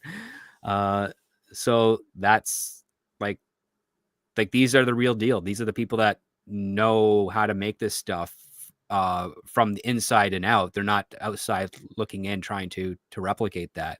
And I think that's why it has a lot more of an emotional hit to the people that watch this stuff compared to, you know, some of the other Trek out there, even some of the stuff produced by Bad Robot and Secret Hideout. Indeed. Oh, wow. So thank you so much for popping in. It's not very often that we are now under license for, well, that's good to know, because that was the next part of the conversation here, because that was what was asked earlier, is what kind of effect do you think this is going to have going forward on Paramount? Because I would hope they're paying attention to this, because this has gotten more reaction than anything Star Trek has. Even Picard season 3, I would say, it's got a bigger reaction then. Oh yeah. So, do you guys think this is going to have a positive effect on Star Trek going forward, Price? I mean, I don't think, unless Kurtzman, exits, and you bring some people that really care about the history and about the lore of this franchise, I think that I can't imagine things really improving. This is a nice little thing that Otoy did, and it's something that fans can enjoy, but it's sort of a one-off. I mean, yeah, Picard season 3 was sort of a one-off too, but in order for there to be more longevity and something more concrete, I think that something needs to change within the management of the franchise. And this isn't even me just being, a douche towards Kurtzman, in the sense of, even let's say his biggest champions have to acknowledge that the guy hasn't done a very good job. And sometimes when somebody doesn't do a good job, he needs to say, you know what, he got to take the car keys, put them on the table, and say, you know what, I'm stepping back. I didn't do such a good job. It's time for me to go now. And Kurtzman, if he had real integrity, that's what he would do. But I guess these days it's less about integrity and more kind of about bank accounts and like egos and weird things like that. Things like that, sniveling egos like that. But that's just my personal opinion. Well, Jules says here, Paramount was supportive and gave us clear outline of how this release was meant to go out. So maybe this is already a sign that Paramount has the message. I really hope so. Because Star Trek is something that you could still do something with. You just kind of ignore some of those weird Discovery and crap that nobody cares about. Maybe you form a new crew, something that's happening after the events of the Next Generation, after Deep Space Nine, after all that stuff, something in the future, and just have like a new crew that's doing something, but something that's not shit. Well, and that was kind of my initial reaction to this, was like, it's really cool, but honestly, if we had good Trek right now, I wonder if it would be as cool. And I don't mean this anything against Otoy or anybody else who worked on it. This has nothing to do with that. My point is that I wonder if, because I would be like, yeah, this is cool, but I want, something else. Like we already got Kirk's story, we already got Spock's story. Let's go somewhere else. And that's been my complaint about Trek for the longest time, is why do they have to keep going back and try to? Because anytime they try to do anything that's moving forward, it's been stinky. So all they can do is continue. It's the same thing with Star Wars. They shit the bed all the time, and then they're like, "Oh, let's bring Luke. Let's do CGI Luke." The problem was the blueprint was there for him, though, Price, and that was my point. I was going to get to, and then I'm done, and you can finish. I just want to finish this. Sorry, is that everything else they did post TOS? TNG was fresh, had no connection to the original series outside it was the same name of the ship, right? That's the only connection. And going from there on out, almost all the shows were not connected so much with the other shows, other than having, what was it, Voyager, or was it DS9 or Voyager that had a few of the same characters? I'm trying to remember now. DS9 had Worf from. Yeah, that's it. TNG. That's what I was trying to think of. And O'Brien. Yeah. Yeah, exactly. So, like, in that sense, that's the only show then that has any kind of connection to a prior show going forward or back, because even Enterprise doesn't have all these things that they're trying to destroy, regardless of how you feel about it. All the things that came before and after, right? Like, so when they got into the Kurtzman era and the JJ era, that's when things started getting convoluted, because they couldn't do anything but use Kirk and Spock. And ever since then, all they've done is destroy them. And I'm sitting here going, look, you already have their stories. They're set in history. They're set in time. We can reference them. That's the beauty of it, right? Is they're so well documented that it's not a thing for somebody to go, well, this happened to the Enterprise in such and such date, right? Like, that can be in the history books and useful if you're in a situation. But like I said, get away from the same characters. Go somewhere else. There's all kinds of universe to explore. There's other ships. There's other times. There's other places. I don't have a problem with that. My problem is keep it with the retro futurism of that makes Star Trek great. And that's kind of what I got the vibe of here. And that's the beauty of things like, you know, that people love the Star Trek Continues and certain other things like that. But anyway, Price, you were going to say something else too.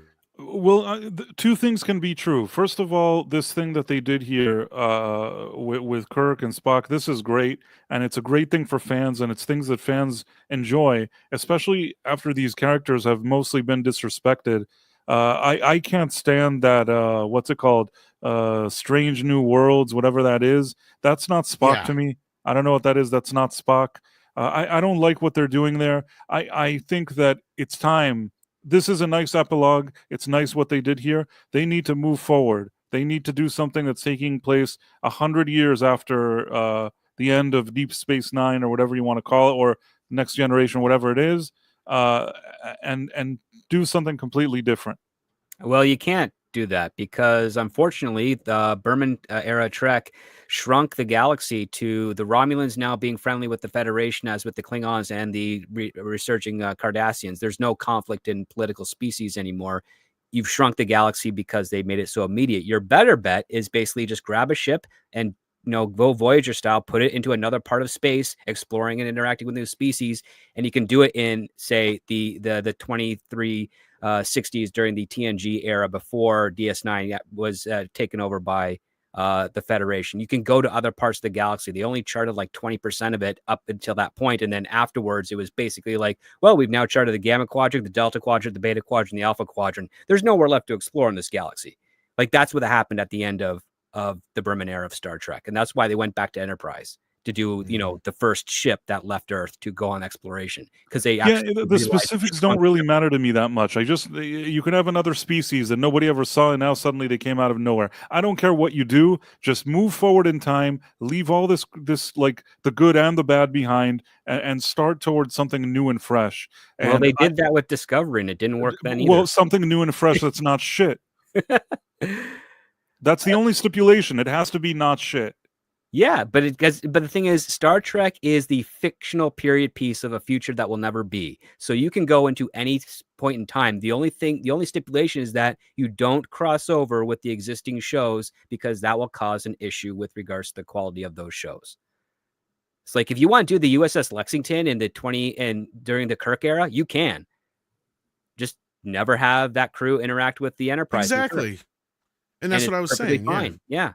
You want to do the Lost Era? You want to do John Harriman on the Enterprise B? You can do that, because we don't know those stories, and the galaxy is still very big, and you can still play with all the political aspects of it between the Romulans and the Klingons, and even like dabble a little bit to the Ferengi, but not too much, because again, the Ferengi didn't become an integrated species until the TNG era. So you can play around with that, but you could definitely do the Cardassians. You can do the First Contact there, because the Cardassians and the occupation of Bajor happened, you know, before the TNG era occurred.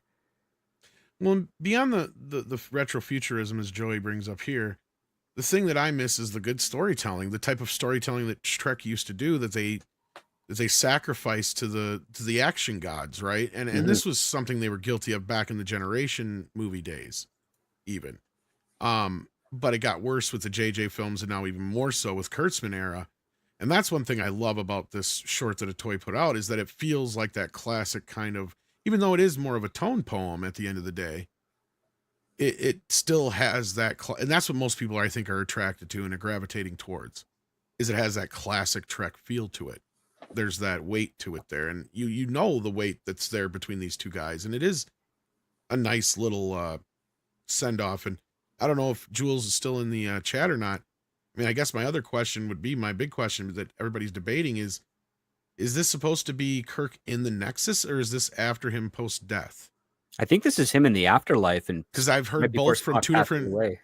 I've heard two different things from two different people now, and I don't know which is which, because both fit, right? It could be him in the Nexus going back and forth and all over time, because that's what they said the Nexus was, is you can visit the past, present, future anytime. Time doesn't matter. You can even visit times that never happened, right? Like, so that's the thing. So is it that, or is it him, you know, in the afterlife, like you're saying too? So I've heard it from two very reliable sources. So we've got one of the main sources in the chat now. I'd love to ask if Jules is still listening. Cause yeah, otherwise, we do have a little other bit of news to move on from here. In the meantime, let's see what you guys are talking about. We got Gola82, who says, just watched, now emotionally drained. Kirk, Spock, and Dr. McCoy taught me friendship and brotherhood. I miss the Star Trek so much it hurts. Yeah, going right with what I was saying. Everything Burns says that 35 with 35 South African rands. Kurtzman's contract ends August 31st, continues to 2026 to be 100% finished. Yeah, I can't speak to that right now. I'd have to look all the ins and outs up about it. And of course, we don't have all the fine details. We got SFX, a Sabertooth Raptor, sitting in attendance as they should do a series where they start to explore the Andromeda Galaxy. Set in the 26th century, you could use Enterprise J or an entirely different ship. Use the TNG model. Yeah, you can go all over the place anytime.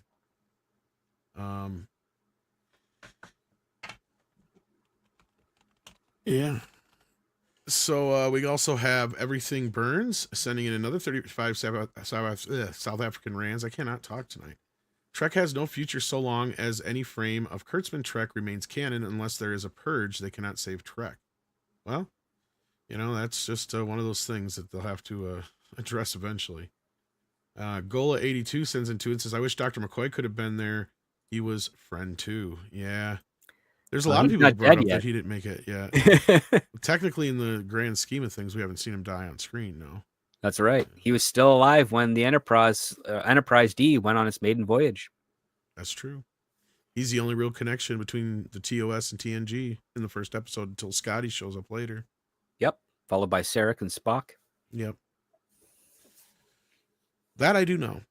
But yeah, a lot of people have asked, is McCoy going to show up? But it doesn't look like Jules is with us anymore. I don't see any more posts in the chat because I did get something back from RMB asking why he was struck. Because that's why Mr. Robert Meyer Burnett is not on X right now and why he had his videos pulled down from YouTube. So yeah, if you're still listening and can sort that out as well, that'd be great. But otherwise, that's about all we can say about that for now. I think Jules has moved on. Let's get into this last and final story of the night because this is news to us. We got some new information on the Highlander reboot with Henry Cavill. So if Nick Weiser's still listening, because I know he probably checked out during the Trek talk.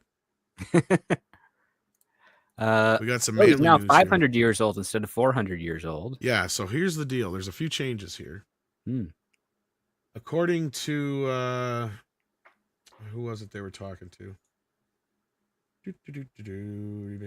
While promoting John Wick 4, Stahelski updated fans on Highlander, saying trying to figure out ways to work out a way to bring Highlander to fruition. So now it keeps getting pushed back. Now I think it now has a shooting date of later next year or some shit like that. So yeah. Anyway, while promoting the 10th anniversary of the original John Wick film, the director spoke with Russ. Who gives a fuck? Anyway, the filmmaker revealed that the story is to be set beyond present day New York and Hong Kong. Interesting, Hong Kong, okay. Teasing that it's a bit of a love story, but now not how you think. And we do know they were going to be set to shoot in Ireland, I believe, already. It was one of the places they were already talking about. And we're bringing it forward from the early 1500s in the Highlands to the beyond present day New York and Hong Kong. So say we'll start in the Highlands and then move into those areas. And seeing how it goes, there's a big opportunity for action. There's a chance to play a character that not a lot of people get to play. And it's a bit of a love story and not how you think. On John Wick, I learned a lot on how to bend the storytelling a little, another kind of myth. And then he says, my selling point was to Henry, look, you've got a guy who's been alive for 500 years. He's the last person in the world that wanted to be in this situation. So you get to cover quite a broad spread of the character arc there. And you get to experience someone who's trained over 500 years and sort of played with many types of martial arts. So yeah, so basically he's setting it up that this guy spent the last 500 years just training and doing other things, traveling the world, which is pretty much kind of what I figured, because I said they probably mix a little bit of Connor with Duncan. That's kind of what it sounds like a little bit here. If you get my drift.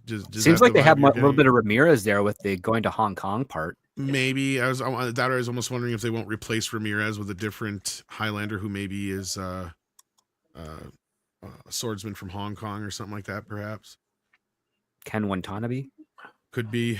But no, and then adding that element to it a little bit more kind of makes me feel a little bit more with the Duncan MacLeod than Connor MacLeod, since he was a little bit more samurai like and into the martial arts thing. But yeah, any thoughts on that? Because I know we've been waiting for a while to see how this was going to turn out, but we got a first update. Outside of initial thoughts, which, to me, there's only one Highlander movie. Assuming that this could have potential, I hope it doesn't end up being into Mahershala Ali Blade territory where it has delays and then some. So let's hope this isn't another episode of development and production now. So obviously it seems that this is being pushed back. I actually do believe Chad when he said the whole there's a little bit of love story, not the way you think. I mean, that type of thing actually can work. And I will credit this to Sylvester Stallone, because there's aspects of the first Rocky movie. You could even argue it's kind of a half love story, half action story. So yeah, I can see where it's you're not coming like from. It can't work. I think it could work if I'm going to be fair and optimistic towards them. You can work that, weave it to a plot where it could still be a, well, and this is the guy to make that work first. with. I'll tell you that much it's right now. It's definitely the right guy. And this is his last opportunity to do something. Oh Something. boy, yeah, no. So this is basically this is his bottom of the ninth inning. There's 2 outs, bases are loaded, and he can finally be the one who could turn the game around type of situation. Can he help the Brewers win the game? We'll find out. Yeah, that's a good question. Price, what's your take on this? You a Highlander fan? Yeah, I like the original movie. I mean, anything that came afterwards was kind of crap, but I do like the original movie, the first one. And I was somewhat looking forward to see what they do with this project, but I don't know. Until now, I haven't seen... It seems like it's just all over the place. I haven't seen anything decisive that I can understand that's going on with this reboot. Wow. Why is he a 500-year-old martial artist? That doesn't sound like... Well, like I said, it's kind of a little bit of a twist. I'll put you this way. It's being written and directed by guys that only know how to do one thing well, and that's fight. Yeah. I see. So imagine there's going to be a lot of fighting in this. They got very lucky with John Wick because they actually had a compelling hook to it, which is they killed his dog. The sequels don't follow that through anywhere near close, which is why they're not that great. And that just is because those guys, listen, they worked very hard to make some great fight scenes, but they have not put in the same amount of effort when it comes to writing a screenplay or directing a film, and it shows. I'm sorry, That's it does. just how many copies of the first movie I got. That's a lot. Wow.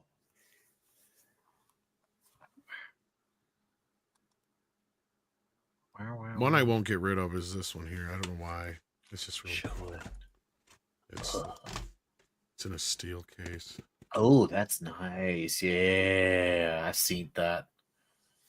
It comes with a CD. Ooh. With like 3 songs from Queen. Ooh, that's cool. I don't know why I keep this one. Is that the one that's got the Queen songs? It's just got 3 songs on it. And I think one of them's a version you don't get on the album. It's like the it's a kind of magic because they're like the extended version of One Year of Love extended version is not on the album, but it's on here.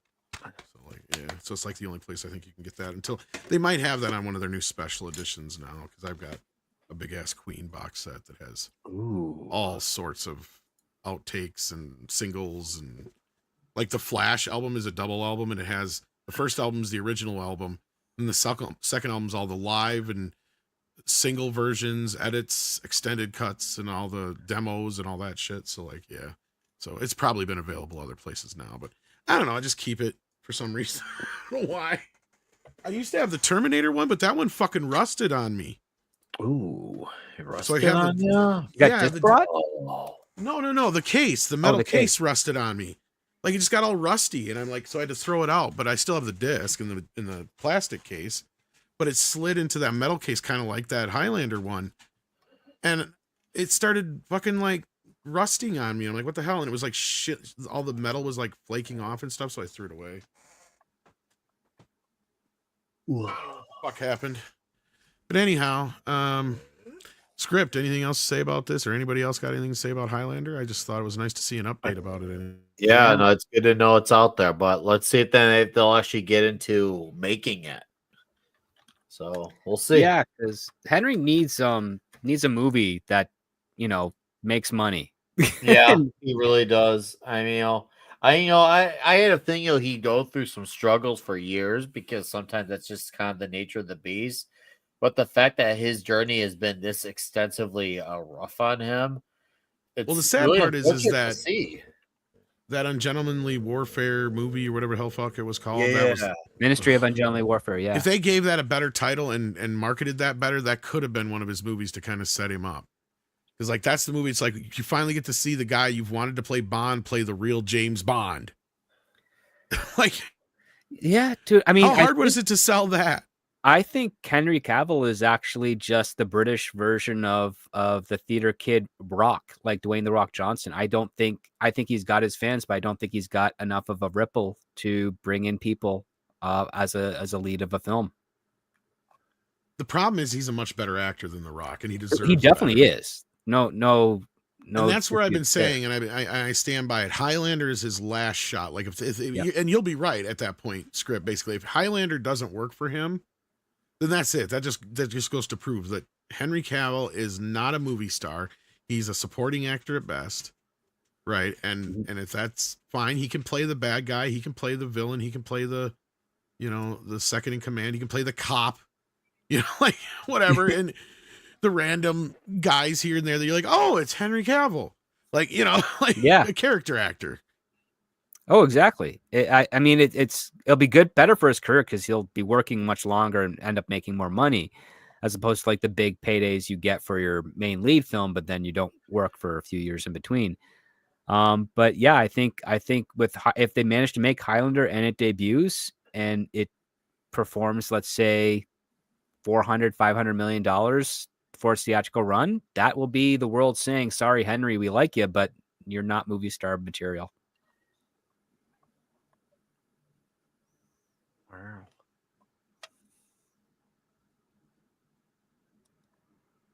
He'd be like British Jeremy Renner, maybe. British Jeremy Renner. That's not a bad comparison. Sorry, Sadie was just being a pain in my Okay. butt. I'm just trying to like think of like actors that are in his area that because he's kind of like in the thing of like Sam Rockwell, Jeremy Renner, those types of guys. Like, well, and Highlander is one of those projects that like, yeah, it's a known, but you're not going to go see it just because it's Highlander. Right. I think that's why he's saying it's a better barometer of whether or not this is going to work. You've got the guy who directed John Wick, you got Henry Cavill, and you got Highlander. That's a trifecta right there. If that doesn't work, then yeah, you got to call it a day on trying to make Henry Cavill a movie star. Yeah. Like, yeah, he might even be like Aaron Eckhart too, because Aaron Eckhart, character actor. John Hamm, yeah. I mean, he's in good company. That's the thing. Like, he's in really good company. So I remember for a hot minute they tried making John, like, and it was the same thing with him, right? He just couldn't.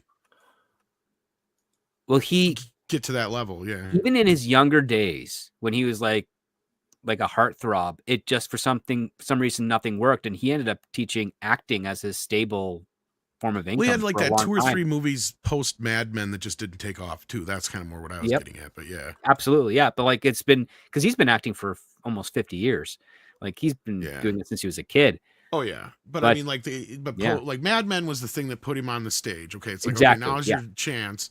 And he did that football movie, and I'm trying to think of the other one, and then he did Fletch, and Fletch just went straight to fucking streaming practically. But he was really good in that. That's the sad part. And he's good in everything he's in. Usually when I see him, like, even I love him in The Landman, as we were just talking about. I mean, he's perfectly fit for the role he's playing, right? But I mean, again, it's just one of those guys where he just couldn't make that leap to leading man. Although he probably would have been a good choice for like Mr. Fantastic too, as far as that goes, or something along those lines. But actually, I remember when people kept on saying he should play Superman. He's like, no way, I want to play Lex Luthor. He did a sketch. Yeah, I couldn't see him as Superman, but you're right. He'd have played a really good version of that Lex Luthor. Yeah, of that the one that like we had in Lois and Clark, basically. Oh yeah, yeah. the playboy philanthropist. The billionaire playboy with seedy underdwelling yeah. plans. Because he can be charming but also sinister. So Yep. that's what works for him. And yeah, he had that Good Omens show too. Yeah, I didn't watch that, but I heard that was pretty. Yeah, but anyway, Price got to see a movie. Yes, I did. So, since we do like to make sure that Cynthia Erivo is seen here on the show, not just heard about or talked about, I will put her on the screen for a little bit here. As Price tells us, I'm going to move him up into this spot though for now. As Price tells us his thoughts on Wicked Part 1. Yeah, I didn't like the movie. No surprise. I mean, the thing is that it's no secret that I don't love musicals, and I understand that this is based on a musical. But at the same time, the original The Wizard of Oz movie, I did like it, and it did have a musical aspect to it. I even like The Wiz with Michael Jackson, Diana Ross, and Richard Pryor, and Quincy Jones, and all that stuff. I like that, and mainly also because of the music and the performances. So there was a lot to like about those other movies, which I really like, actually. I really like the original Wizard of Oz. So it's not true that it's only for ladies. People are like, oh, it's for ladies that like musicals. No, you're presenting it as this is happening sort of within the sort of universe of Wizard of Oz. And in a way, there's something I don't like about it, because the original Wizard of Oz movie, it was made based on a book by a person that wrote The Wizard of Oz. This play, to begin with, was based on a book that was written as fan fiction by a progressive author that wanted to sort of push, quote unquote, explore istophobia and things like that in America or something like that. It really, I was saying this earlier to a few people today, that it was sort of woke before the word woke had been invented. And the only reason they got away with it is that in 2003 on Broadway, people just weren't thinking much about it. But this has all of those elements. The patriarchy is bad. There's all this istophobia. She's stunning and brave. And at the same time, wasn't it Ground Zero or one of the stuff that was Ground Zero for the misunderstood villain? I never saw the sympathetic female villain, the sympathetic Yes. female different that has to put up with the patriarchy and with istophobia. This was one of the ground zeros. We talk about, like, Tom always says, oh, Ground Zero was to what's it called, from Mad Max Fury Road. Let me tell you something. This is Ground Zero. This is fucking Ground Zero, and the only reason why let me add you an addendum to that. The problem with that is this come out of the PC era, not so much the woke era. That's the difference, right? But in this movie, in our time, this I feel movie's like made now, though. Yeah, they increased. First of all, they took something that they already liked because it's very close to what their beliefs are, and it's sort of a precursor to what this woke era was to begin with. It's just maybe a little more mild, but they already they filled in the gaps with their stupid crap in this one to make it more woke. Really woke, right? You're right. And I personally saw it. I know, I was on a stream today with Steph, and I really like Steph, and she's like, I loved it. This is the best thing that ever happened. And I understand that some ladies will like it, and that's fine. Maybe people this like is Barbie it. too. I've been telling everybody that all over again. Really liking it.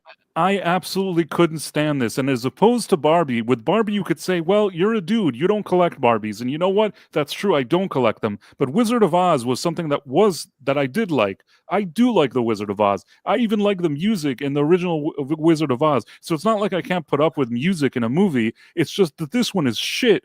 Also, I don't care how many Tony Awards you gave this piece of crap. These songs are forgettable pieces of shit that I couldn't remember the second they were done. The performances of Grande and Erivo, nothing personal against the two, even though Erivo is annoying in real life, but they don't have the charisma and presence to really carry this movie. If I'm supposed to feel kind of empathy for what's her face, for Erivo's character, I don't feel anything, and I can't. And the thing that really bothers me, I'm sorry, it's a spoiler, but fuck it. They have Jeff Goldblum as the Wizard of Oz. And basically, the point of the movie, in case you've never seen this or you don't know the story, is that in Oz, there's animals that are being abused and, like, kidnapped and put in cages and treated poorly and abused.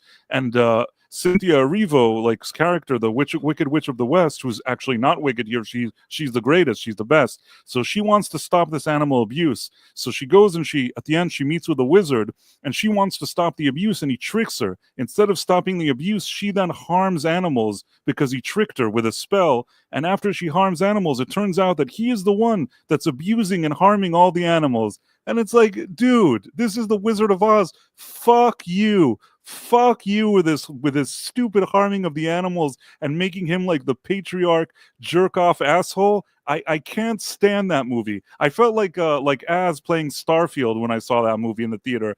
And really, and I'm being honest, there were a bunch of ladies at this premiere, whatever it was, this early screening, and they were all like giggling. I don't even know what the fuck they were giggling at. There wasn't even one funny joke, just a bunch of ladies talking about some, on screen about some stupid crap and singing shitty songs. What are they giggling about? It's shit. There's a difference between men and women. I know a lot of people don't want to concede this. And I've heard this from a few people too, that I know a lot of guys who are going with their ladies to these screenings. Apparently the movie's doing really well ticket sales wise. It's going to make $1 billion, and any man for it, and the men are just kind of existing. They're going to suffer. Any man that goes to see this movie is going to suffer. It's 2 hours and 40 minutes of suffering. Ooh, is it really that extensive? Dude, it never ends. I sat there and I'm like, finish the fucking movie already. And then they're like, la. I'm like, shut the fuck up. That's me in the theater. And then there's all these like girls like, what are you laughing at? What, they're singing this song for an hour. Dude. Sorry. I'll be quiet now. Anytime anybody asks me for my opinion on this movie, I get upset. Like this actually happened earlier on an early stream today that like I also got upset. And I felt bad because Steph liked it so much and I respect her. But man, I can't get behind this movie. It's shit. It was made for Steph and it wasn't made for dudes like you. You know what? But here's the thing though. What I do like about your honest take, even though it's obviously clearly a movie that's made for you. With Barbie and Wicked, these are movies that are made for women, and women are turning up to see them. Now, give me movies like a Rambo that are made for men, played by men, and the world could continue to this is the opposite. Itself.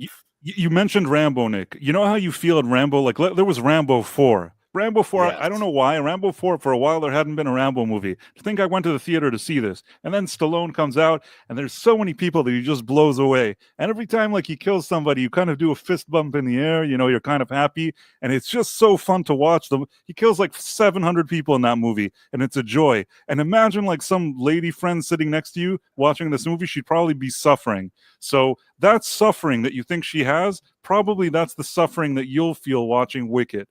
It's like the as much as you feel good about watching this kind of like they did toxic male movie, this stupid thing is really it's torture.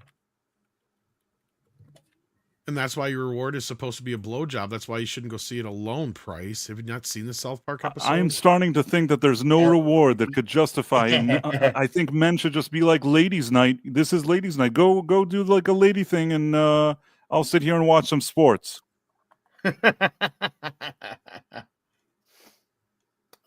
Sorry, I'll be quiet now, Nick. Sorry, I was interrupting you. You can talk about Rambo. I like Rambo.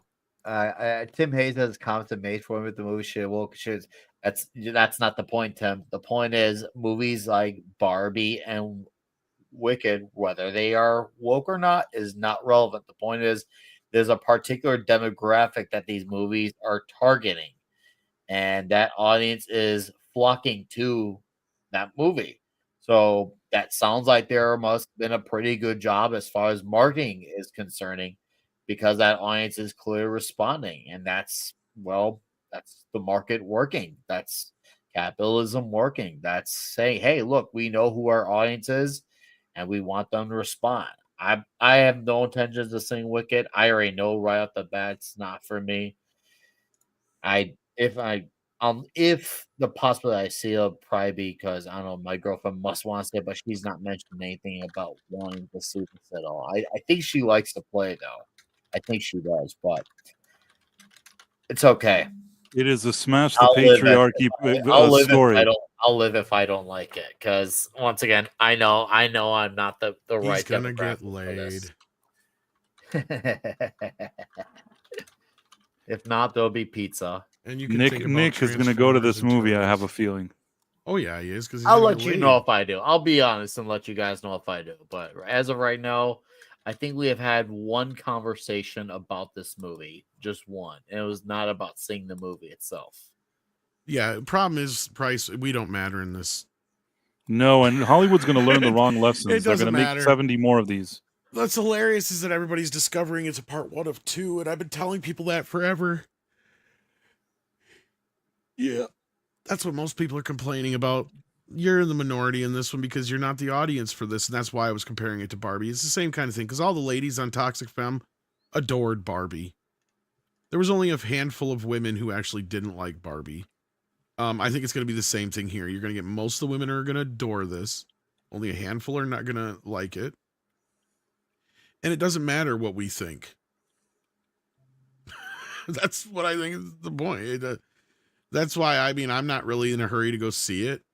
Our coverage of it did well at first, but now it's kind of tapered off. So I think the hype of the movie was just starting to pick up momentum. I think that's probably what it was. I mean, because at first it seemed like there was some skepticism, but then all of a sudden, boom, it just really shut up. And I used to work at a Borders bookstore back in the 2000s, so I remember how big this was when there was a Broadway. And that was, I was in high school, that's when you have the drama and theater kids. And then you have the ones from high school, the college area, whether it's the community college or the university.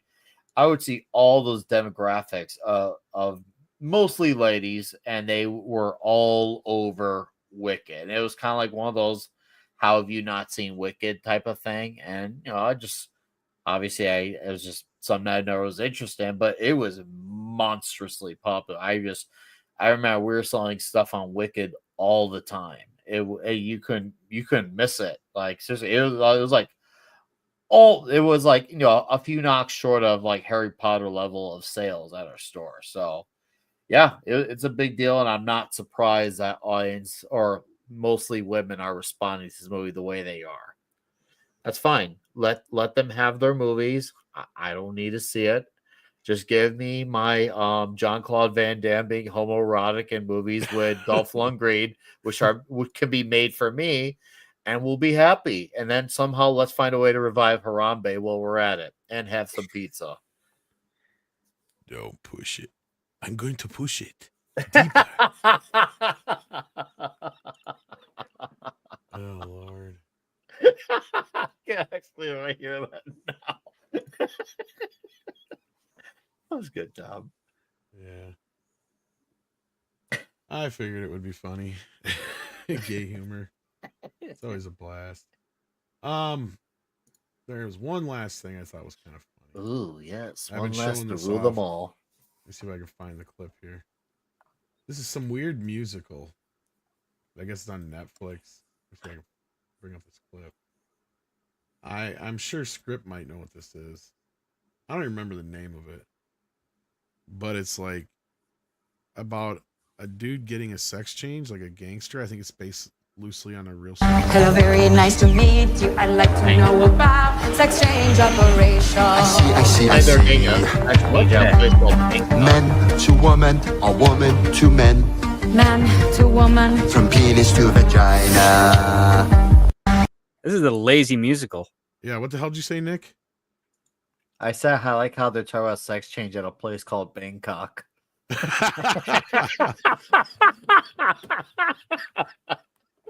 the fuck? The castle. That means if you're trading your cock for veg, your cock is getting banged off. Ugh. Somebody tell me what this shit is. I don't know what the hell this is. This is news to me. Let's just call it the Bangkok clip. I mean, I will say this. It's literally just dialogue, and they just auto-toned it. And I'm like, that's not how musicals actually have a song that use allegory and are not so blatant like this. And also so terribly sung. From penis to vagina, from vagina to the penis. Men are from Mars and women are from Venus. The Mine's trans better. is from Jupiter. Yeah, And the it cis is. are getting stupider. I wanna be a woman, I wanna be a man, I wanna be a duck, a fish or an orangutan. I don't know. Anyway, I just thought that was stupid. Nobody can tell me what this thing is. I don't know what it is either.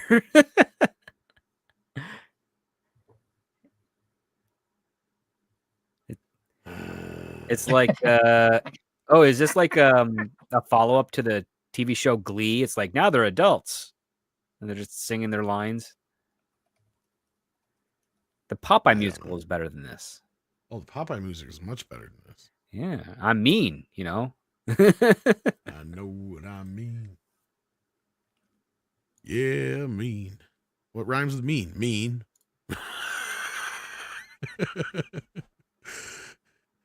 I'm a Renaissance man. I don't know about that, but thank you. All right, kids. What do you got coming up, Script? You're gonna be on with Price later, aren't you? Gonna be on with Price later, and then Scripts on Saturdays. This Saturday with Price. Oh wow, yeah. So yeah, we're talking about technically a biopic, kind of. Not really. I mean, it's inspired by a true story, but those are rarely really true.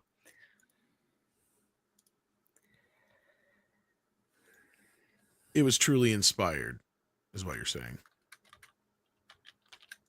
Maybe. Anyway, Nick, what you got coming up?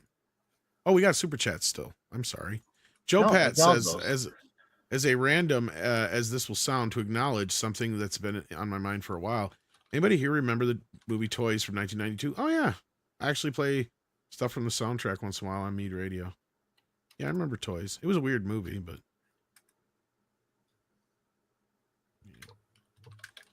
Robin Williams, Joan Cusack, LL Cool J, Dabney Coleman.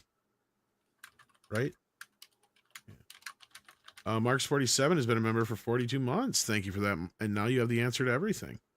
And Jason Webster says, now showing from Universal Pictures, something wicked comes to the silver screens. Yes. Just don't go to wicked.com. Yeah, it's a bad thing. Anyway, Tim has been here for 37 months. Thank you for that, Tim. I appreciate that. The movie is called Amelia Perez. Oh my. I don't want to know. I don't want to see it. I don't need it. Nick, that sounds like a perfect movie for Toxic Tuesday. Yes. Yes. Oh, yeah. Anyway, I do have a channel. Klobby's Comic Shop is tomorrow. That'll be cool. Next week, we'll continue our Bond month for Toxic Tuesday with the Timothy Dalton era. We'll be doing The Living Daylights. So you'll be saying there'll be bonding on the show? Oh, you have no idea how much we've already bonded with the men that we've had on the show in the last 2 weeks. I feel like we've come out of this show closer than we ever have. So if only you're there to see the bondification of things. Yeah, and I'll probably be on TNT later tonight as well. So yeah. Was there exchange of bodily fluids? Of bodily fluids? Sure. I mean, yeah. We gave them to the Bond girls. Did you already ask me? I was answering a call. I don't know if. No, we hadn't got to yours. Just good. So I was here all the time. Well, we need you to come out of the closet, Price. Time for you to come out of the closet. So yeah, there's Quantum Leap at 10 p.m. Eastern today, and then at 11:45 there is The Night Owl with Professor R2. All right. And me, I don't know if I'll show up on TNT or not. It all depends on what the guys are talking about or if I got work to do, which I think I do. So with that, we will say adieu and see you next time. Bye, Z's.